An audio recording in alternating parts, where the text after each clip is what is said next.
Сәлеметсіздер ме, құрметті білім алушылар? Ең бастысы үйде болыңыз. Ал назарыңыз бізде болсын. Сондықтан қашықтықтан білім беру бағдарламасын іске асыру және жұмысты жақсарту мақсатында кәсіби қазақ тілі пәнінен бейне сабағымызды бастаймыз. Назарларыңызды экранға аударыңыздар.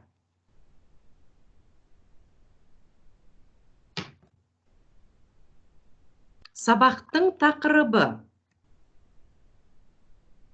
ұшақтың негізгі бөліктері. Сабақтың мақсаты: білімділік.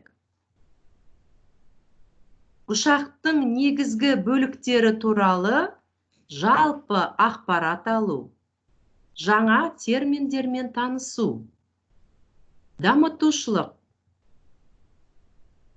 іскерлік дағдыны қалыптастыру, алған білімді қолдана білуге үйрену.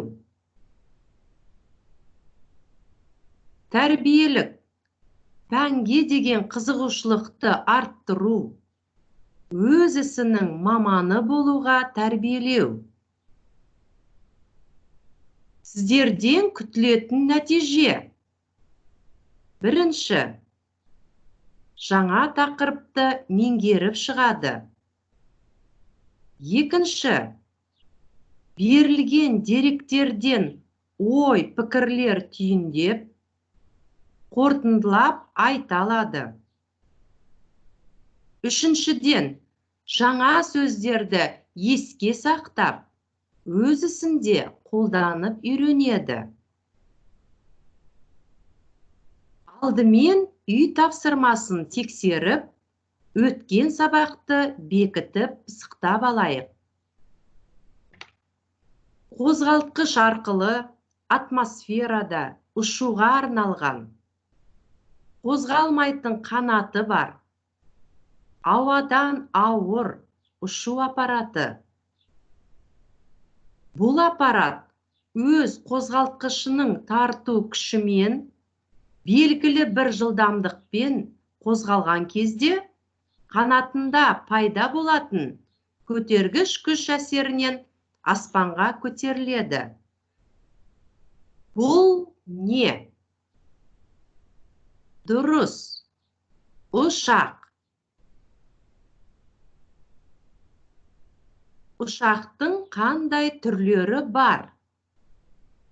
Жақсы. Азаматтық ұшақ, әскери ұшақ, спорттық туристік ұшақ, арнайы өрт сөндіру ұшақтары, жүк тасымалдау ұшағы. Жақсы, жаңа сабаққа кіріспе. Ой толғау. Ұшақтың негізгі бөліктері туралы не білеміз? Кім біледі? Назарларыңызды экранға аударыңыздар.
Сіздер осы бейнефильмнен ұшақтың негізгі бөліктерін қалай құрастырып, жасап шығатыны туралы білдіңіздер. Біз осы сабақта ұшақтың негізгі бөліктерімен танысамыз. Алдымен жаңа сөздермен танысып алайық. Сөздік жұмысы. Сіздер менімен бірге қайталап айтып отырыңыздар. Негізгі бөліктер. Основные части. Фюзеляж. Фюзеляж. Қанат. Крыло. Қауырсын. Немесе құйрық қанат. Хвостовое оперение. Күштік қондырғы. Силовая установка. Шасси. Шасси. Біріктіреді. Объединяет. Алғы қанатша. Предкрылки. Жалғас қанатша. Закрылки. Тұрақтандырғыш. Стабилизатор. Биіктік рулі. Руль высоты. Бағыттау рулі. Руль направления. Көтеру күші. Подъемная сила. Ұшу қауіпсіздігі. Безопасность полетов. Қамтамасыз етеді. Обеспечивает. Киль. Киль. Элерон. Элерон. Көптеген терминдар солай қалады. Ұшақ ауадан ауыр ұшу аппараты. Ұшақ мынадай негізгі бөліктерден тұрады. Фюзеляж, қанат, құйрық қанаты, немесе қауырсын, күштік қондырғы және шасси. Ұшақтың қалыпты жұмысы мен ұшу қауіпсіздігін қамтамасыз ететін жүйелері де бар. Фюзеляж – ұшақтың негізгі бөлігі, яғни корпусы. Қанаттарын қосуға, бекітуге және басқа бөліктерін біріктіруге негіз болады. Фюзеляж экипажды, пайдалы жүкті, ұшақтың әр түрлі жабдықтарын орналастыруға арналады. Фюзеляж ұшақтың ең үлкен жылдамдығына байланысты әр түрлі болады. Қанат. Қанат ұшақтың негізгі бөліктерінің бірі. Ол ұшақтың қозғалысы кезінде оның салмағын тең көтеру үшін қалыптастыруға арналады. Нәтижесінде ұшақ әуеде ұша алады. Қанатта ұшақтың ұшып қону сипаттамасын жақсартуға арналған механикаландыру құралдары, яғни алғы қанатша және жалғас қанатша, және ұшақты басқаруға арналған элерондар мен интерцепторлар орналасқан. Ұшақтың қауырсыны. Ұшақтың қауырсыны тұрақтандырғыш пен биіктік рөлінен тұратын көлденең құйрық қанат және қозғалмайтын киль мен бағыттау рөлінен тұратын тік құйрық қанаттан тұрады.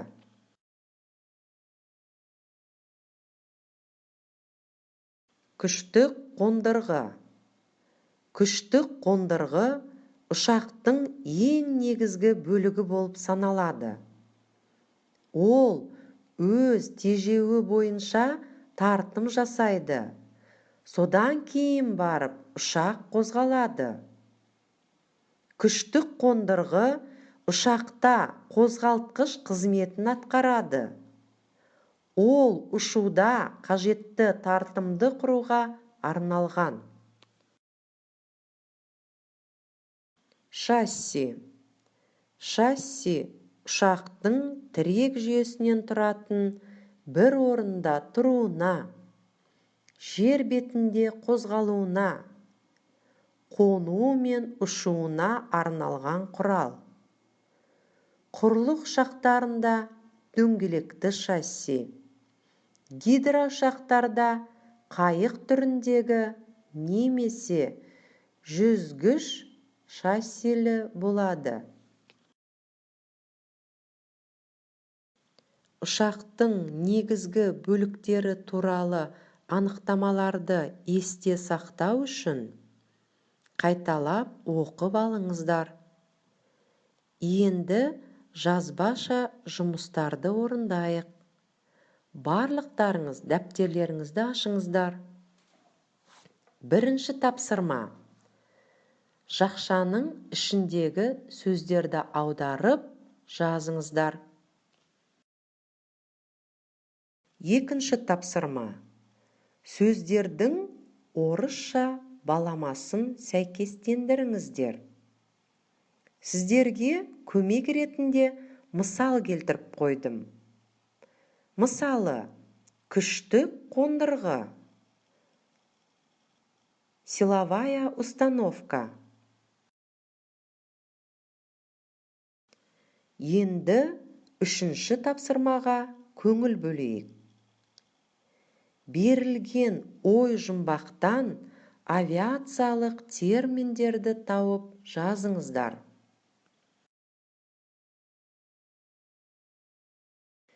Енді жаңа тақырыпты қорытындылау үшін назарымызды бейне таспаға аударайық. Сіздердің мақсаттарыңыз осы бейне таспаны көру арқылы ұшақтың негізгі бөліктері туралы қазақша әңгімелеп айтасыздар.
есім. Сөздерді қайталап отырыңыз. Берілген сурет бойынша ұшақтың негізгі бөліктерін атаңыз. Жақсы, барлықтарыңызға түсінікті болды деп ойлаймын. Үйге тапсырма. Берілген сөйлемдерді қазақ тіліне аударып жазыңыздар.